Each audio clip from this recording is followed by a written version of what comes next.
welcome to Wales. How many of you have been to Wales before? Oh, a lot of you. Well, welcome back to those of you. Welcome for the first time. This is a place I now call home, and happily so. The Welsh are amazing. Cardiff is beautiful. You've come in perfect weather. So welcome all, one and all. And we're really fortunate today because the people who are the Discovery of Witches TV social feed, I don't know if you know who they are. They are Chris, Liam, and Ellie. Have worked tirelessly.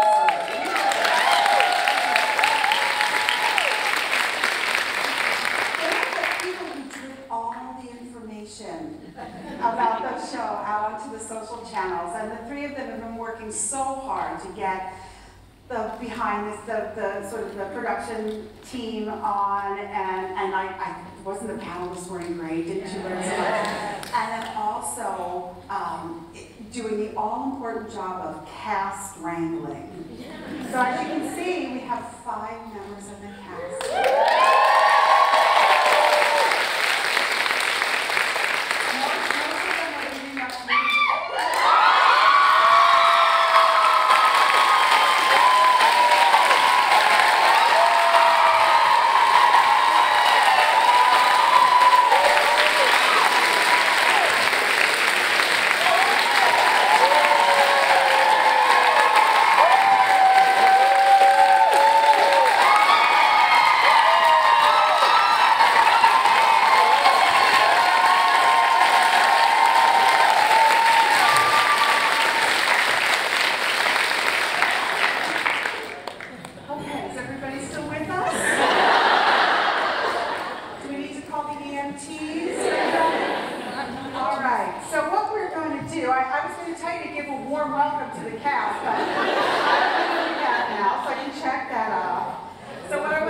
But I'm just going to go down the road from the end. At the end, we have the fabulous Teresa Palmer.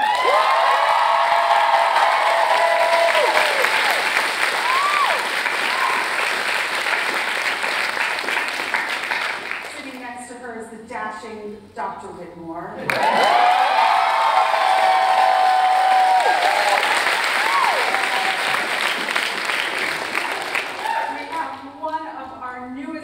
Members with us, Adele Leonce, who plays Steve.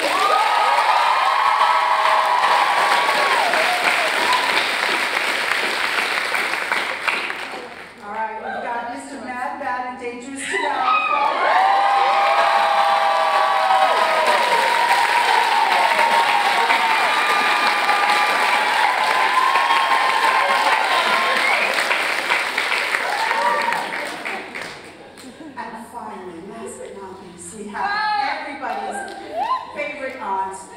Valerie Pettit. So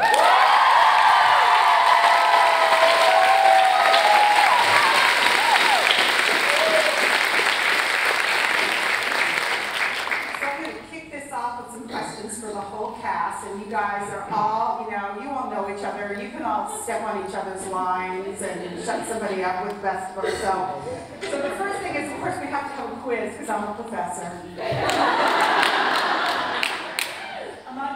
Members, hands up, those of you who read the books prior to being cast.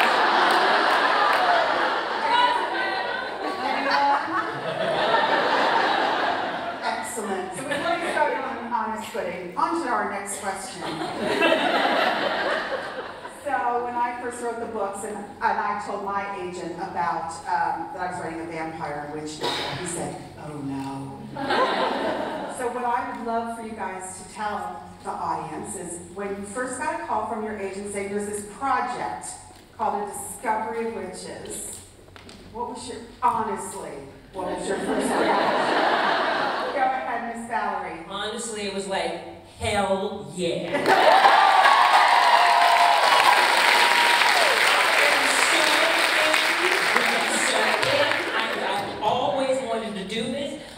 I never get a chance to play this genre at all, ever in my lifetime. I jumped at the chance, and when I got the script, sorry, not the script, but when I got the sides, I, read and I put myself on tape, and I just had a visceral reaction. I was like, oh my God. I mean, I prayed to the gods, the goddesses, please God, let me get this job. And my prayers were answered.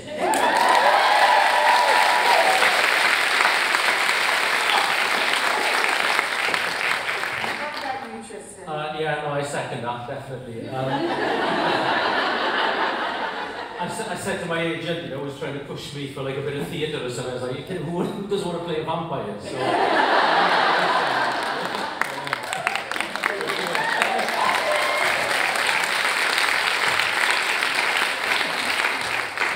How about you, Adele? Well, it was great for me because I could just watch the first series and then be like, I'm in.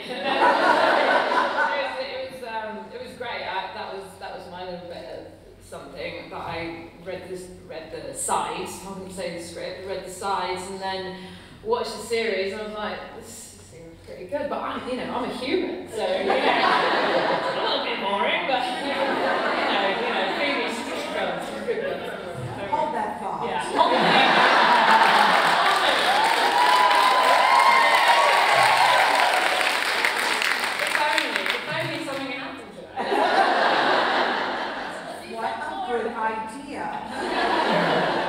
Edward.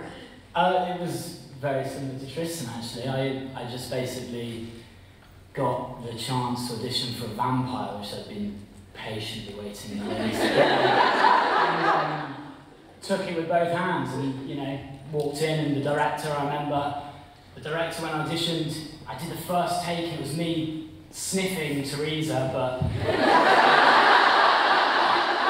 Teresa was being played by a very lovely casting director.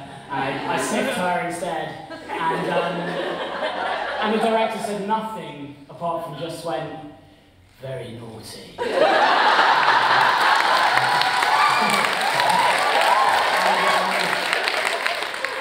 And that was that. How about you, Teresa? Same as everyone else. I mean, who doesn't want to have magical powers? I loved it. I got sent the script. I immediately fell in love with it, and then they told me that Matthew Good was going to be playing it. Oh my God! He was Stoker, and he was so terrifying, and it was amazing. We went and did a screen test together. So they were like, oh, we want you to play the role of Diana, but we have to see if you guys have chemistry first. So I went and met him, and I mean, these guys can attest this. Matthew is hilarious. He's such a goofball. We kind of laughed our whole way through all the scenes, and we got it. We just worked well together, and that was it. And then I begged my agents, and Deb said yes, and they took a chance on me, and I'm so happy. Yes.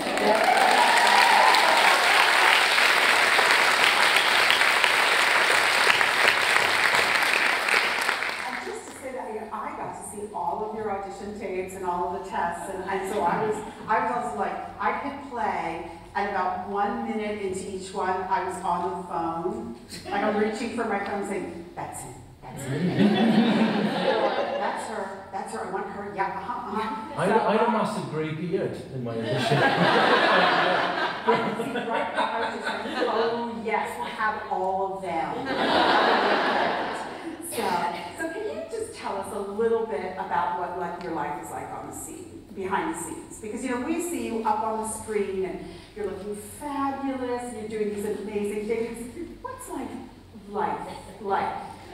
I mean, we're always goofing around. I mean, with Matthew at the helm, it's like, he's just a hilarious individual. He's very playful, we're always laughing. And it's funny because it's like, 1 minute you're on wires hanging upside down, like getting thrown around, and Marlon's trying to kill me in a scene. And then the next we're all laughing and having a great time. And I don't know, we just kind of shoot the shit and we have fun, don't we? Yeah. But also there's I had a feeling this was a little bit all about the fun. I also happen to know that you guys work 12 to 15-hour days. Yeah. Some days are really long, yeah. Some days are really We have long. a 16-hour day. taxing and tiring, and you know, Not when, you're out in the elements, and there's, you know, lots of like little creatures crawling around, and mosquitoes, and then you literally have to spray your entire body. Alex had DEET through her hair. Remember the other day? I mean, just reeking of it, and you know, but it's a choice. You know what I mean? Either you're gonna die from all the toxins or get bit by mosquitoes. Weigh your options, you know, and then you're rolling around in the dirt and the mud and it's yeah, that's so in between the giggling and the laughter and stuff like that. There's We're always stuff, laughing. In fact, there was a scene, remember, I don't know if you do, I mean, you saw all the stuff, because Deb gets sent these things where she gets to see everything we've shot. And then obviously you guys only see the little bits that the editors put together. But you see the whole thing. And I remember there was a day that Matthew and I couldn't stop laughing. We were talking about time travel, and he's like, did you know your father was like a time traveler? And for whatever reason, we just couldn't stop laughing in the scene. So I'm not sure if you ever saw a straight version of that scene. We were just giggling the whole way through it. So actually in the show, I'm kind of laughing when he tells me that my father was a time traveler. I'm like, oh, really? But it was like, you had one of those days the other day with Matt. Yeah, literally last night. We're filming a scene last night. It's supposed to be very intense and serious. And he just has you're halfway through and he has a little glimmer in his eye. You can see, I'm trying to have a big father-son moment here. Matthew, but and the corner of his mouth goes. He always does it when it's on me though, when the camera's on me. It's really, really cruel. And he knows what he's doing, but you know. I have to get him to turn around sometimes. If I'm really got the giggles, like in that scene where I'm talking about the alchemical child, like in the upside down vessel, we just kept laughing because something was funny, and I had him turn around and face the opposite direction. And the camera was on me, so I was saying the lines to his back.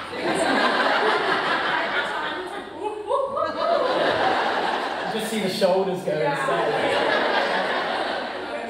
Tristan, you and Greg Chillen, as I recall, had something of a reputation for keeping the entire congregation in fits of giggles. But that got serious in the end because we couldn't look at we can't look at each other. And it got to the point where you were fearing for your job, do you know what I mean? I'm going to get sacked, I'm going to get found out. Something's got to happen because we can't get a scene filmed. We just can't look at each other. So, it was awful, it got really bad, It was like they just can't, Greg and Tristan cannot look at each other in that congregation chamber with all the seats without everything having to be stopped temporarily. And Adele, you're getting a good start on this, but I saw the girl band. Oh yeah, shot. yeah. I'm always about my girls, find my crew ladies. There was a beautiful moment the other night where they were all just like sat on the steps eating pies at like 2 o'clock in the morning, and there was a light shining on them, and I just stood behind them having a cigarette, and I was like, that is an amazing shot that I need to be the centre of. So we definitely got that shot. They're amazing, but I mean, I'm pretty much with Ed all the time, so anytime Ed leaves, I'm very confused. I'm like, where are you going? He's like, I'm done. I'm like, well, what am I doing then on my own? I've become quite attached to the hips of each other. But yeah, we did a scene the other day, actually, and obviously it's not filmed, you know, yeah. And so we did a scene, I think it was last week, which was one of the first scenes when we meet. But it's just, one of the notes was, can you pretend like you know, that you don't know each other? And pretend, you know, because it's been 2 months of just... Calm down! Calm down! You look like you're having way too much fun, just reining it in. So, yeah, it's all been... We did a scene though, the first scene that we did together was I'm sure you guys definitely know the books very well, is the dinner, the first dinner that, that Marcus and Phoebe have, and it did actually feel like a first date. It was like a date. Like, so, did you go to drama school?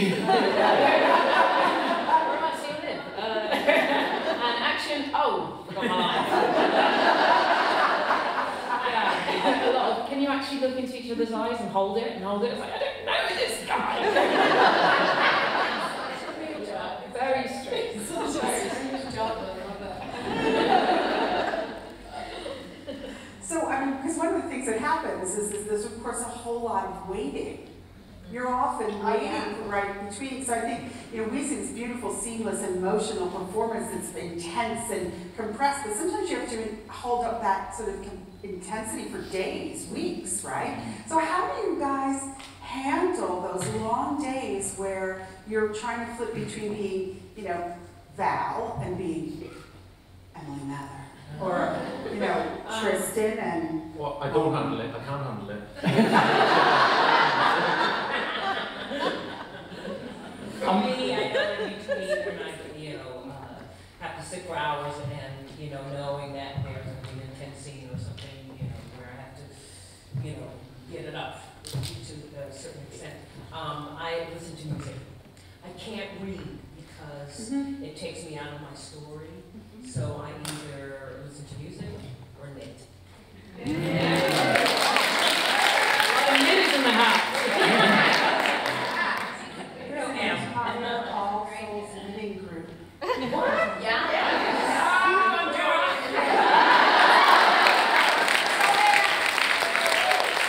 My next project is a blanket for the new baby in the house. And that's where I'm posting and all kinds of stuff. As you can tell, you're among friends for that one. Yes. Did I cut you off, Teresa? Were you good? What? No, Wait, I just thought how do that's you... so sweet that she's knitting Polo a blanket. Isn't that just so divine? She's going to do me one there. I am. Some booties. Yeah. Snuggy sack. So, yeah. Okay, well, so what are you guys looking most forward to in season 2?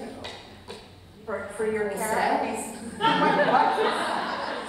The outfits, clothes, string, yeah. I mean, it's so exciting. You guys already met Sarah, costume designer. She's doing such a sensational job, and she's very detailed, and she's done all of her research, and I know she's working very closely with Deb, who's obviously the master in all things Elizabethan era. And the pieces are just beautiful. She's picking up a lot of old fabrics, and for me, putting them on and getting into the feeling of what that is just, it's been really beneficial, and I'm excited. I've heard that the set has been built for Elizabethan, right? The outdoor set by James. The inside of your house is definitely done. Yeah, and I heard the streets outside are are coming along. They're coming along. I've seen photos, and it's absolutely sensational. I think you guys are going to be very, very impressed. I mean, James is. Do you, Teresa, can I just, before we move on to Ed, when you put on those clothes, does it do, I mean, do you feel 100%. But I have to remember that she isn't of that era, so she's also still just learning. But immediately I put it on and I'm walking a certain way, I'm holding myself in a different way. So there's going to be a journey with that, but I really appreciate it. And I'm very breastfeeding right now, so the corsets have been interesting to try and get into different directions. But it's been great, and we're really excited. I'm happy to be meeting a whole bunch of new faces as well for season 2. It's great that we still get to hang out with a contemporary crew, and then we get to meet all these new people, and that's cool. I think that's in the next couple of weeks we'll be meeting Percy and Okay, Ed, how about you? What you're about to be finished filming for right now. I pretty much finish on tomorrow. So what were you kind of, what was the high point of sort of season 2 for you? Probably just doing stuff with loads of people that I didn't get to do anything with last time. Last time I spent a lot of time in the lab with sweet Miriam and Matthew. But I think I got to talk to Baldwin on the phone once. So what's been lovely about this series is that obviously in the second book there isn't that much set in sort of the present day. So it's really lovely what the writers have done, fleshing that out and giving sort of extra relationship that maybe even some of you guys might not have seen or will be a surprise to you. So you see much more of Marcus with Isabeau, you see quite a bit of Marcus and Domenico, which is quite fun. Yeah, that's a little bit spicy. Which is good, and so it's so nice to like meet all these people. Obviously, loads more with Em and Sarah, and spending some real time with like the people that I hadn't met Lindsay Duncan until this series, and I sort of walked on and was like, ah, Grandma. Nice to meet you. So yeah, that's definitely been, and of course, we sing it out. Spending some time with Phoebe.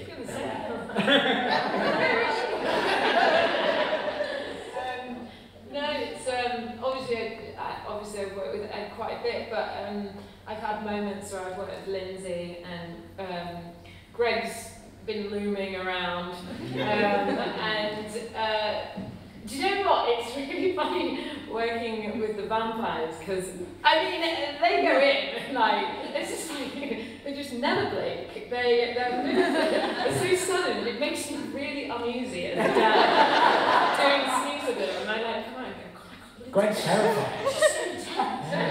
So it's really great, but yeah, I mean, as everyone knows in the book, you know, there's that iconic chapter with Marcus and Phoebe, and then obviously the writers have created, you know, fleshed that bit out. So that's really nice for me as an actor to be able to not feel like there's so much pressure, you know, to play Phoebe in the way as the book. So it gives me, you know, license to play around, and there's a bit more depth to us. So yeah, I'm excited for you to meet them.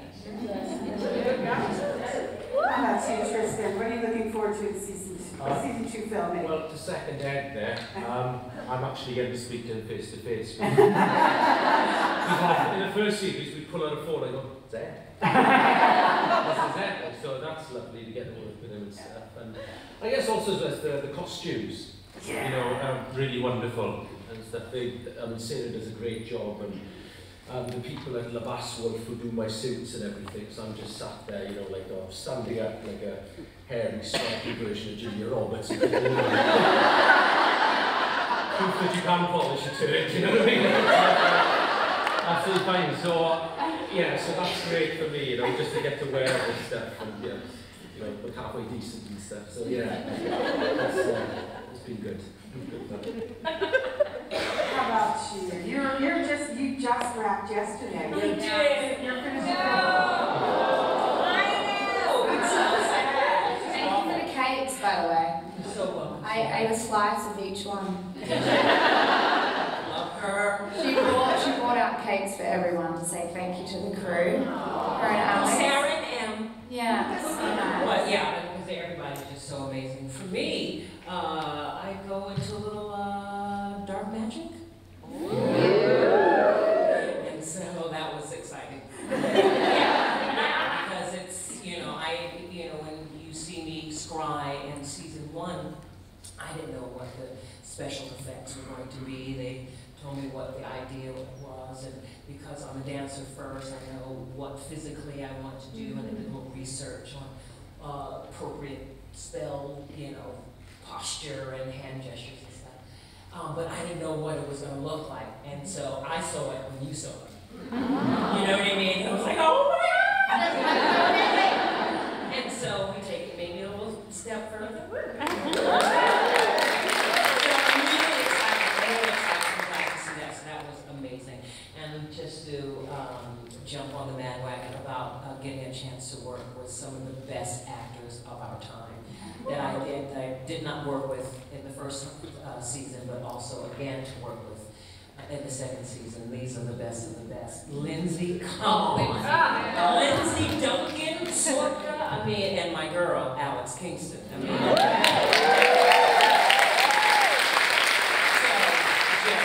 just given a chance yet again to work with these people has been a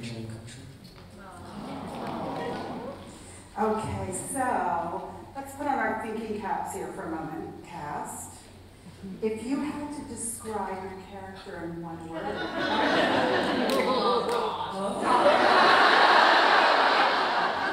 I am the professor you love to hate.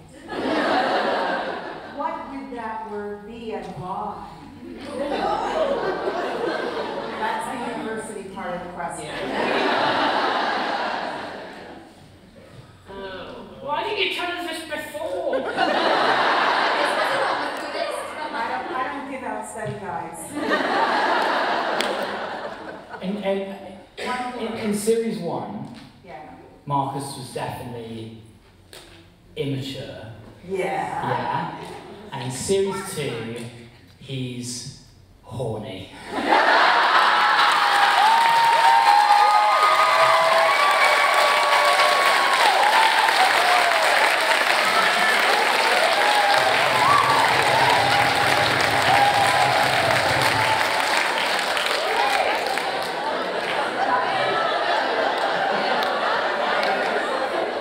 I'm so sorry.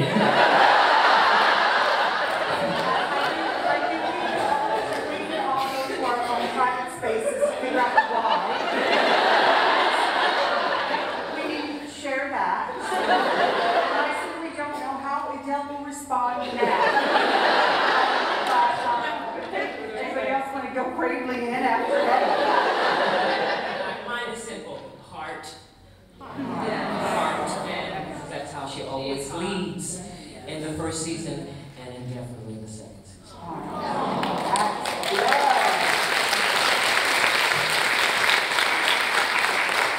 Everyone is getting an A so far. No pressure. I'll just go, yeah, frustrated.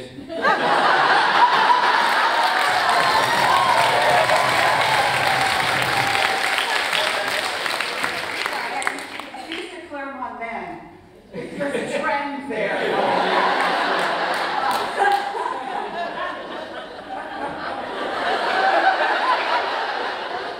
Keep laughing, keep laughing. I've got a few, but obviously you said one. You can use more than one. You can ask for the privilege of more than one word. Stick to the rules. You gave two, you started it. Maybe open, agile.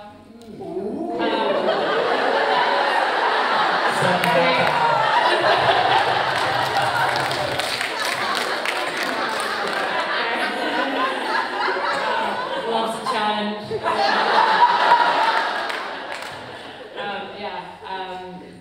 She goes on a bloody adventure. I'm gonna stop.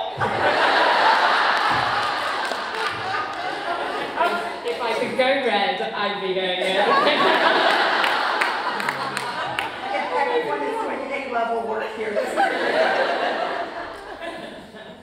How about you? Okay, my turn, wow. I would say this season, I can't go past the word empowered. I think she's incredibly empowered this season. She really comes into her own, and some of the stuff that she goes on in this last, some of the things that we've been filming, I won't give any spoilers, in the last week, I feel like she really lands in her truth, and she's really grounded to what that is. And it's amazing to see the journey where she's kind of thinking poet crying.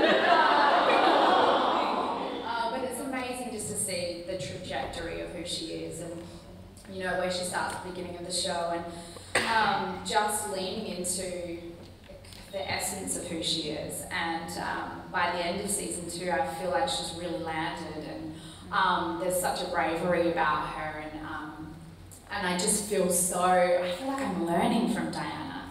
I think she's just an incredibly wise and brave soul who's just digging deep, and she's facing so much adversity, and she just comes into her own through those experiences, and I just find that incredibly inspiring. So yeah, empowered, I would say. I think that's a good one.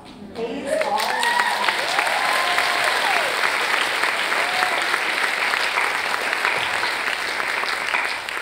Well, since poet is our timekeeper, what we're going to do now is we are going to have some of your questions. So remember, you filled out all your index cards. We went through them and we picked out some questions. So the first question is from Katie Crowley. Where are you, Katie? Give a wave. So Katie Crowley has a question for you, Tristan. Yeah. Ignoring your own character, Yes. which creature do you relate to the most? Well, being an actor and your life being all over the place, probably a demon. Yeah, I'd say yeah, just a bit, probably a demon. Excellent. Anybody else want to hop on that? Anybody else have a creature favorite that they can think of? I'm all about witches. You're a witch, Richard. I'd love to say vampire, but I'm just not cool, I'm sorry. No, this is a very honest panel, that's the whole point. Okay, so the next question we have is from Allie, and it's for, I'm so sorry, it's from Caroline McDonald, and it's for Adele. So Adele, what was it about the script that leapt out at you and made you say, I have to play this role? Well, there wasn't a script. There was a few pages, but the scenes were. It was great. I mean, Phoebe's she's just witty, and I love wit, and I love charm, and I love quick-paced conversation, and she's just she had that. I don't know. I like to say that I've got it in me. It's just a little bit of fire, but she doesn't let it explode. It's just always sort of like undercurrent, and it's playful. And you want to get those scenes where you get to play and you get to go on a journey, and they told me where it was going to head, and that and also I just got the part, and I was like, I'm going to take it. You know what I mean? That's sort of how it works. But luckily, it's an amazing role, and the more I'm on it, the more I'm learning how great Phoebe is. So yeah, it's great. Stay tuned. So now we have the question from Allie, which is for Edward. Mm-hmm. Edward, what prop or piece of set did you want to take home with you? Or did you take home with you? Matthew Good.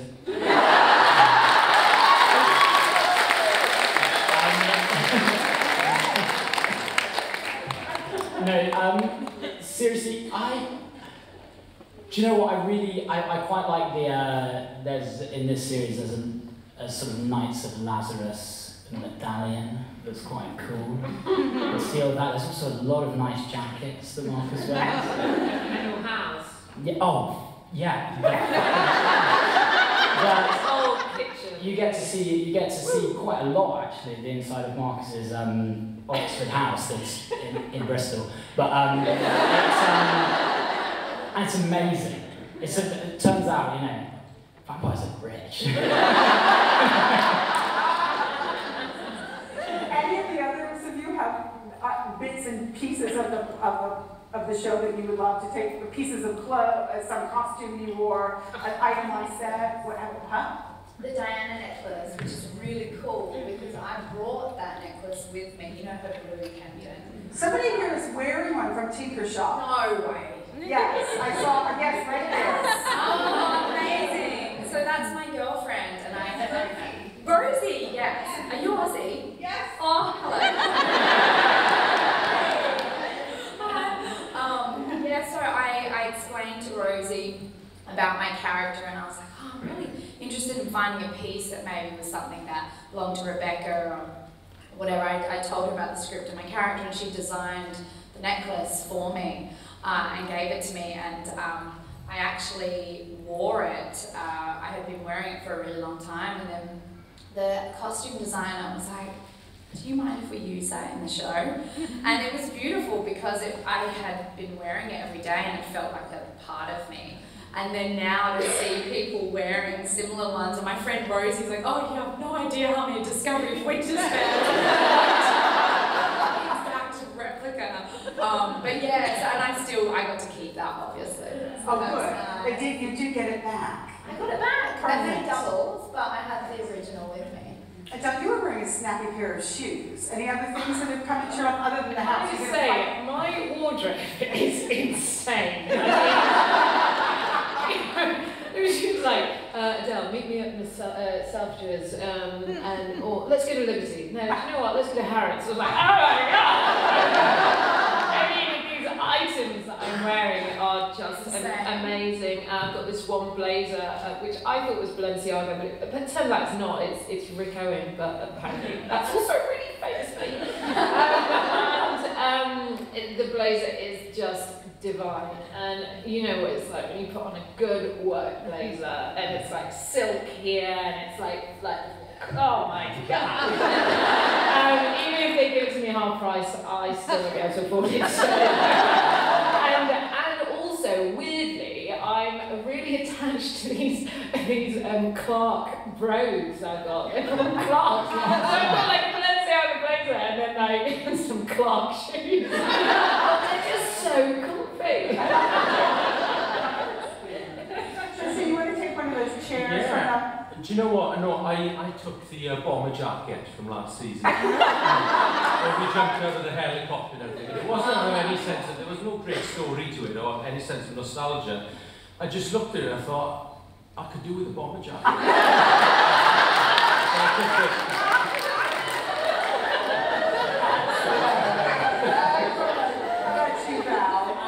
didn't take anything, but I would take the entire Bishop House.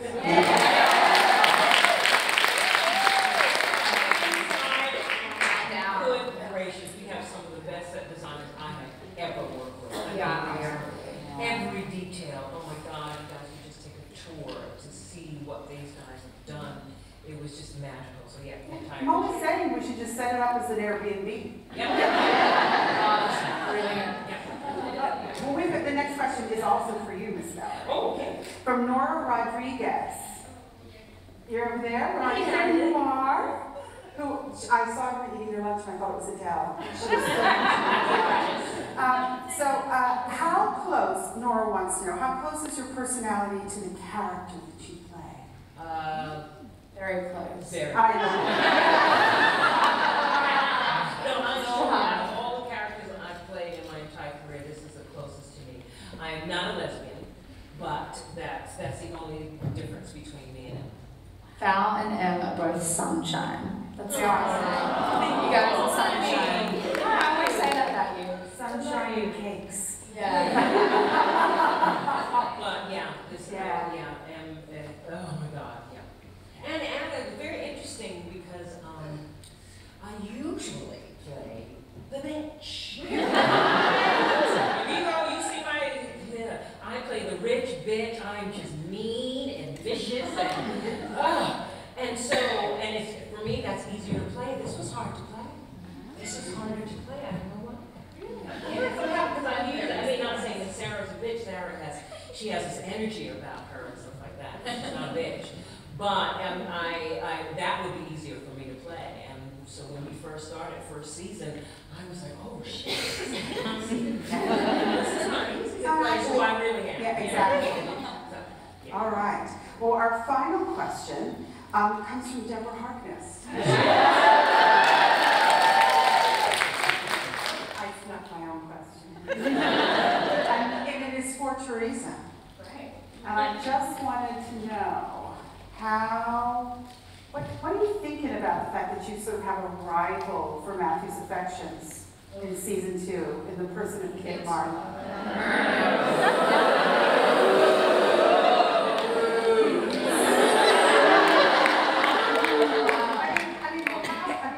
How does that change things for you going into the series? I'm excited to meet whoever this person is. It's a tumultuous relationship, I understand. We both want Matthew's affections, and I win, thankfully. But you guys know who's playing Kit, right? No! They don't know yet? Are you interested in...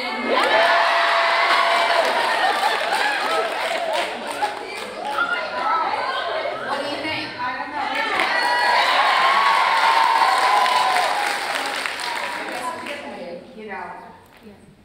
Can they tell people after they leave here? No.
Mansfield one more time for your